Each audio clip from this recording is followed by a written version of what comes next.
dyan, mga mommies, fur moms. Yes. Sa lahat ng mga tumatayong ina sa ating buhay. Mabuhay tayong lahat. At sana po ay nakapag-celebrate kayo, nabigyan kayo ng importansya, naka-feel naman kayo ng fulfillment. Pero, hear me out, guys. Alam ko na mahirap talaga maging mommy. I mean, it's a job that never ends. Correct. Ang mga ibang, ano nga ba yun? Nabasa ko yun eh. Parang, a mom's job is never done. Yeah. Diba? Totoo. Yung iba, from sun up to sundown, their job is finished. At saka kahit lola na, sa mga apo naman, Oh, ganun pa din. yun Hindi nga, talaga siya natatapos. And it's a 24/7 job that you can't resign. So, walang clocking out. Oo. Kaya panoorin natin itong mga mother nanay na ito. Mother. Aming tanging ina! Mahal namin siya! Aming tanging ina! Mahirap ang maging isa, lalo na kung meron kang anak na maliit pa. Ngayon kasi sa aming bahay, halos lahat ako yung gumagawa. Nagluluto, nag-aasikaso sa anak, at sa gabi, nagtatrabaho pa. Mahirap maging ina kasi as a working mom, I have to attend to my kids. Even nasa bahay ako, sa trabaho ako, minomonitor ko sila habang nasa work ako while my husband is also working. Mahirap maging ina kasi kailangan mo maghanap buhay. Sa hirap ng buhay ngayon, sa dami ng gastusin, ang mamahal ng bilihin, kailangan mo mag-focus sa paghanap buhay. Hirap maging ina dahil kailangan mo magsakripisyo. Nagtatrabaho habang pag-uwi mo mag-aalaga ka, magluluto. Tapos, kailangan mo mag-budget at kailangan mo maging mabait palagi. Maging mabait palagi. Maging mabait palagi. Ganon? Taas talaga ng expectations when Kaya you're the nga. mom. Parang kailangan organized yung bahay mo. Kailangan masarap, masustansya yung pagkain nyo. Yung ihahain Kailangan mo.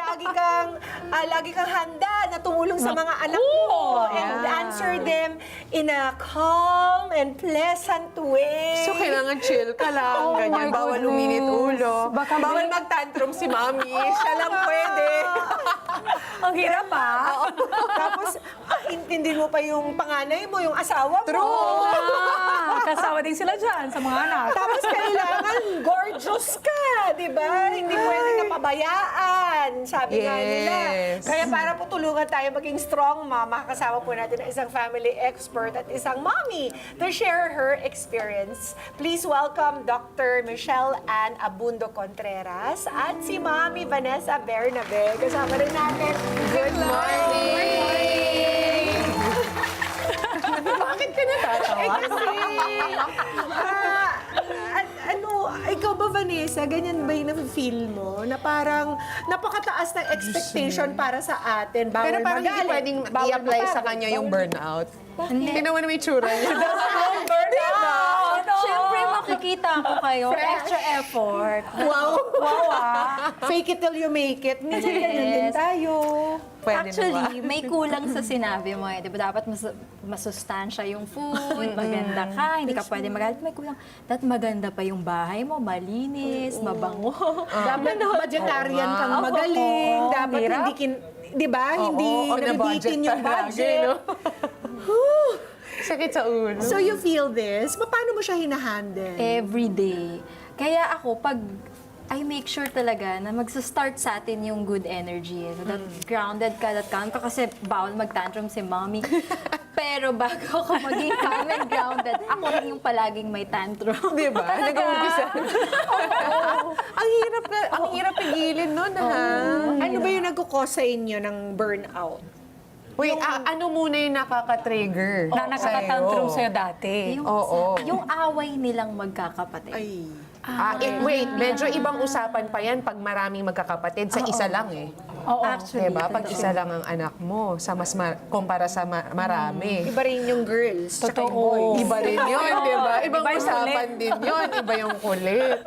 Nakakaloka itong usapan na So to. yes, yung away nila, yung pagre-referee mo mayat maya, Totoo. yung pagiging judge mo rin, parang, so mama, who's gonna get it? Teka lang, ha? pero bawal. May muna, ha? Pero bawal kumampi. Yun nga. So, paano mo Paano kaya ginagawa yung bawal yun? kumampi? I've always wondered. Kasi ako, kinakampihan ko yung isang pusa ko. Ayan, si Diana is a fur mommy. I'm a fur mom pa lang. Oo. So wala pa akong doon sa area na maintindihan ko yung burnout nyo. So, At least paano natitrain ka babalansehin? Paano mo Oo, binabalanse natitrain yun, lang. Mami Vanessa? Before, mahirap talaga kasi yung wala kang kakampihan. Lalo na if alam mong parang mas tama itong isa, parang mali itong isa. Kaya lang, based doon sa, Doc, correct me if I'm wrong, based doon sa mga readings ko din na kasi they're too young to understand. True. So, hindi talaga pwedeng meron kang kakampihan. Parang you have to remove yourself from the situation. Kasi pag parang sumali ka, ang gulo eh. Sasali ka pa. If you can't beat them, join them. Ages are your kids. I love that. Yung eldest ko is 9. Okay. Then may 7 and 4. Uy, ang saya niyan. Circus Hindi ka kami sure. everyday. Ako naman, dalawang anak ko, isang 13. So, you can imagine, pa-teenager na. Parang feeling ko, sino to? Kasi iba na ang ugali. Iba naman ang challenge. Iba na yung ano niya. Sino stranghero yung nakikitulog sa amin, na hindi nagsasalita, lagi nakakulong sa kwarto. Ang dami niyang sinasabi on text, pero sa amin, wala. person, Zero. hindi. Oo. As in, hi, mahirap pa yung hi. Hi, ma'am. Mahirap pa yung good Pero do you morning. remember your phase na ganyan? Ako din Meron ganyan. kang- I had a dumaan ka phase. sa Dumaan ako sa ganyan. ganyan. Yung parang di ko trip yung mga adults. Bahala sila sa buhay nila kasi baka, di ba may phase? Namali sila lang. Di ba? Ganon. So I always remember na parang, bakit kaya ganon yung anak ni ganito? Kasi wala pa ako, di ba? Wala pa akong anak. Yung anak ni ganito parang complicated. Pero nga, no? I was also like that. So Hindi, it's ang really hirap like din that. kasi pag ganyan, tayo mga mommies, lagi tayong nagkukumpara. Huwag tayong mag-compare kasi iba-iba naman ang mga bata. Tama. Pati tayo mommies, iba-iba rin naman tayo. Correct. Lalo na yung generation ngayon, di ba? True. Kumusta naman ang Gen Alpha, Gen Z. Gen Z? O, tanungin muna natin si Doc. Doc, paano ba masusolusyonan itong burnout na ito? Para bang wala na ba kaming karapatan ma-burnout? Wala. Bawal. Papagawa ang kontrata. I am allowed 5 burnouts, 5 tantrums a year. Tapos yung ganito mga bata, no? Yung ganyan, para sa pets muna. Huwag muna sila mag-sign, pero meron Paw sila mga printing. Okay. Siguro maganda rin po explain din yun nga, katulad ng mga na-mention niyo po kanina. Ano ba yung mga yung mga pinaka-root causes ng burnout? Katulad nga po, kasi pagka mother ka na, no, yung pagiging caregiver mo, tapos empleyado ka pa, asawa ka pa. Minsan problem solver ka pa, parang ikaw pa yung nagto-troubleshoot ng mga problems. Grabe. No? So minsan kapag sobrang overwhelmed na, ano ba yung mga pwede na gawin natin as mothers, no? At some point, maganda rin na tayo nagkakaroon ng me time. No? Kasi ang me time naman, di naman yan yung pupunta ka mall. Pero pwede naman kung may opportunity or may pagkakataon.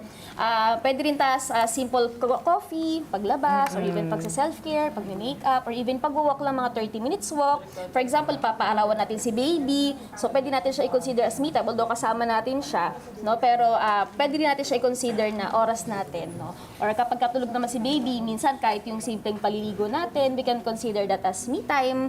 No? So marami tayong mga pwedeng maging means for Ako our me time sa sarili Doc, natin. hindi ba okay lang, it doesn't make us less of a mom if we delegate? Kasi ako, Yes. I do not agree na lahat ay dapat sa Mami atin inuutos. I'm on your team. Okay, wait. Kasi nababago na yung mind ko kung gusto ko talaga magkaanak kasi ang dami ko naririnig. Sa mga Ako lang mommy. ba ang miyembro ng pamilya? Sila na ang asawa. So, dinedelegate ko talaga yung mga pwede niyang gawin. I love that. Di ba? Hindi ka lang tagabayad ng bills. Okay? Tatay ka rin, di ba? May gagawin You're ka also rin. spiritual leader, you're also disciplinarian. Yes. Hindi ko type, Doc, yung parang porkit babae mga anak ko, ako lang mangangaral sa kanila. No. It's my territory. No. Eh, hindi na ako magkakaanak, so wala na siyang gagawin. So I tell him, it's especially they need you more especially because you have the male perspective. Yes. Kasi yung inisip ng mga lalaki, ikaw lang ang makakaalam. So they also get that kind of, alam mo yun, yung parang ano man tawag doon, Lou? Yung parang not just the point of view of the perspective man, but Perspective. also parang yung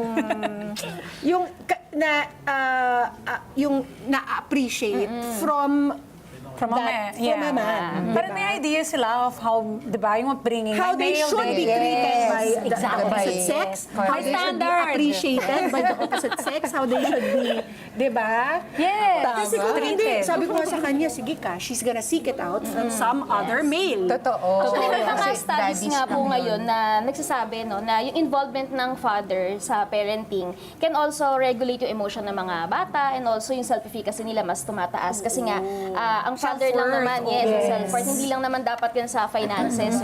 Kailangan, gaya nga po na sabi nyo, yung dapat shared responsibilities. So for example, sa amin, pag weekdays, yun sa akin si baby. Pagka weekends naman, so nagbabantay yung father niya, pagka nakiklinik naman ako. Kasi mas nagkakaroon din ng self or me time si mother kapag ka nandun din yung father. No? Kumbaga balance yung mga Totoo role nila sa din. isa't isa.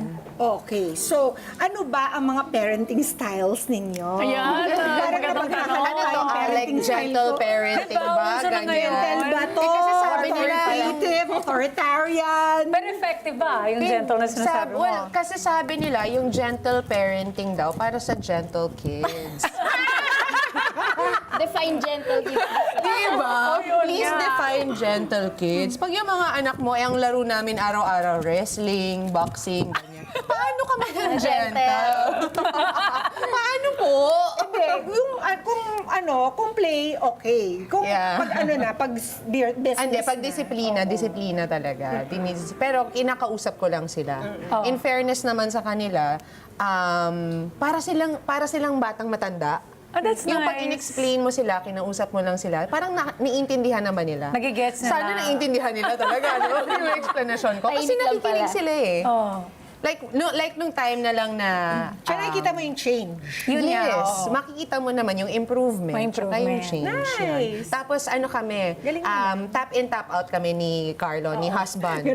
Tap in, tap out. Pre, hindi ko na kaya ikaw din dyan. Hindi, especially kapag kunwari nagtatantrums. Di ba? Tapos ikaw mainit din yung ulo mo. So pag nakita niya na mainit yung ulo mo, wait ma, relax ka muna, huminga ka muna. Kasi ayaw namin sabayan eh. Tama. Hindi mo naman pwedeng sabayan kasi mag-escalate lang yun, di ba? Parang, pareho naman kayo hindi nagkaintindihan. So, si Habi, Baka maging papasok viral sa pa rin. Di ba? Mami nagtantrum. Actually, yung gentle parenting, parang yan yung nandiyan na papasok yung question mo, parang tama pa ba yung gentle? Parang hindi applicable sa amin yung gentle. So may level up version dyan. Tawag dyan conscious parenting naman. Conscious parenting. mas maganda. Pag conscious parenting, you're very aware, you're very intentional kung ano yung style sa gagawin mo. Pag playtime, sige, playtime Playtime, tayo. okay. Ihagis mo sila dyan sa Sige. bed. Or sige, go. Fun. Pero Rumble. pag time naman for discipline, kailangan check ka na. And meron ka talagang mga boundaries. So, okay din yung sabi mo na nagta-tap in, tap out kayo ni Carlo kasi ganun talaga dapat mag-work yung Nakakainit talaga parenting. ng ulo minsan. Don't show that. Totoo. Diba? Di ba? Bawal magtantrum si Mami. Oo, ako I learned the hard way. I started out very harsh. Tapos ngayon pa lang ako jumigentle. Kaya kahapon, when my husband was telling me na parang, alam mo, you're getting better at wifing and mothering. Congratulations. Thank you, Lord.